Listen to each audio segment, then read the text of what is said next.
আমাদের অর্থনীতির মোটা দাগে সমস্যা কি? সেটা হচ্ছে ঋণ।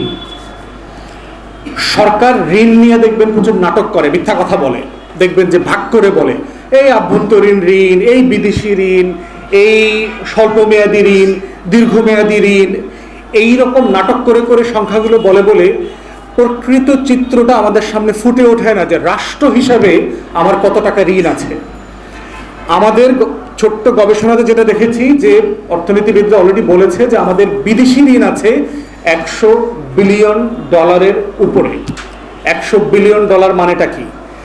উচ্চ মূল্যের লুটপাটের যে পদ্মা সেতুটা সরকার করেছে, এটা করতে $3 বিলিয়ন লেগেছে। এখন আপনি $100 বিলিয়ন মানে কি? আপনার 33টা উচ্চ মূল্যের লুটপাটের পদ্মা সেতুর টাকা শুধু বিদেশিরা আমার কাছে পাবে।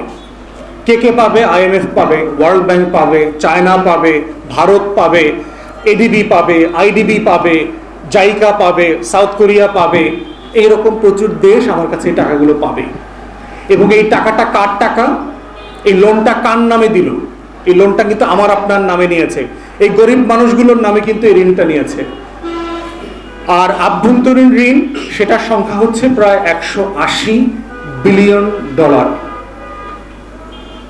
এখন আপনি হিসাব করে দেখেন যে 60টা পদ্মা সেতুর পরিমাণ টাকা হচ্ছে আভ্যন্তরীণ ঋণ। আভ্যন্তরীণ ঋণ মানে কি? আভ্যন্তরীণ ঋণ মানে হচ্ছে আমাদের ব্যাংকগুলো থেকে সরকার এই টাকা নিয়েছে। যেমন ধরেন এই অর্থ বছরে দেখলাম যে অলরেডি 1 লক্ষ কোটি টাকা বিভিন্ন ব্যাংক থেকে সরকার ঋণ নিয়েছে। এই জন্য দেখবেন এটার মানেটা কি? এটার মানেটা হচ্ছে যে ব্যাংক থেকে ঋণ আসলে নেবে হচ্ছে যারা বিনিয়োগ করবে, ক্ষুদ্র বিনিয়োগকারীরা, মধ্যম মানের বিনিয়োগকারীরা, তারা হচ্ছে মেইনলি ব্যাংক থেকে ঋণ নেবে। বড় বড় শিল্প মালিকরা নেবে, তারা ইন্ডাস্ট্রি করবে, এবং সেইটা নিলে হবে কি? আপনার চাকরি তৈরি হবে। আমাদের যে গ্র্যাজুয়েটরা আছে, আমাদের যারা স্নাতকোত্তর বিশ্ববিদ্যালয় কলেজে পাশ করে বেকার বসে আছে, এই মানুষগুলোর চাকরি হবে। কিন্তু আপনি প্রায় দেখবেন শিল্প মালিকরা বলছে যে ব্যাংক আমাদেরকে ঋণ দিতে পারছে না। কেন পারছে না? কারণ সরকার এই লুটপাটের কারণে 4 টাকার কাজ যখন সে 400 টাকায় করে, তখন তার বাজেট ঘাটতি হয়। এই বাজেট ঘাটতির টাকাটা তখন সে ব্যাংকে বলে, সোনালী ব্যাংকে বলে যে আমার 20,000 কোটি টাকা দাও, রূপালীকে বলে আমাকে 30,000 কোটি টাকা দাও, অগ্রণীকে বলে আমাকে এত হাজার কোটি টাকা দাও। এই টাকাগুলো সে আবার লুটপাট করে ভাগ বিতরণ করে। এটার মাধ্যমে যেটা হচ্ছে যে সরকার ব্যাংক থেকে টাকাগুলো নিয়ে নেওয়ার কারণে বিনিয়োগকারীরা টাকাটা পাচ্ছে না। না পাওয়ার কারণে কি হচ্ছে দেখবেন আপনার সে একটা ইন্ডাস্ট্রি, একটা শিল্প তৈরি করতে পারছে না। শিল্প তৈরি করতে পারছে না মানে হচ্ছে বেকার যুবকদের চাকরি হচ্ছে না।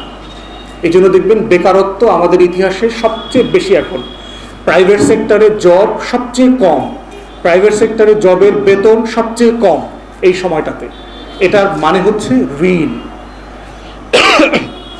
এবং ঋণ আরেকটা কি ক্ষতি করবে দেখেন, বর্তমানে এই মুহূর্তে পাওনা টাকা আছে $5 বিলিয়ন, $5 বিলিয়ন ইমিডিয়েটলি সরকারকে পরিশোধ করতে হবে।